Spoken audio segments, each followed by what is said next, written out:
Guys, ఈరోజు special ఏంటంటే masala grapes చేస్తున్నాం. ఎలా చేసుకోవాలంటే కొద్దిగా గ్రేప్స్ తీసుకొని ఫస్ట్ ఇదైతే వాష్ చేసుకోవాలి. వాష్ చేసుకున్న తర్వాత నేనైతే కొంచెం గ్రేప్స్ బౌల్లో తీసుకున్నాను. ఇది బాగా వాష్ చేసుకున్నాను కదా. కొద్దిగా సాల్ట్, కొద్దిగా కారం,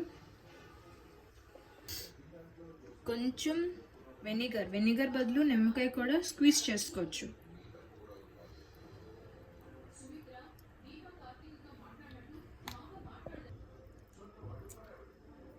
రైట్, కొద్దిగా షుగర్, కొద్దిగా సెసమిక్ సీడ్స్ కూడా యాడ్ చేసుకోవాలి. Roasted sesamic seeds. ఇలా క్యాప్ పెట్టుకొని దీనికి మన కిందకి పైకి బాగా కలుపుకోవాలి.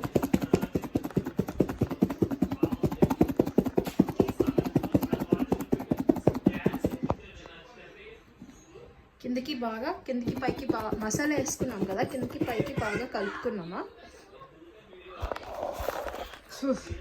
కిందకి పైకి బాగా కలుపు. ఈ వీడియో కానీ నచ్చినట్లయితే please like, share and subscribe please. ఈ వీడియో కానీ నచ్చినట్లయితే please like, share and subscribe please.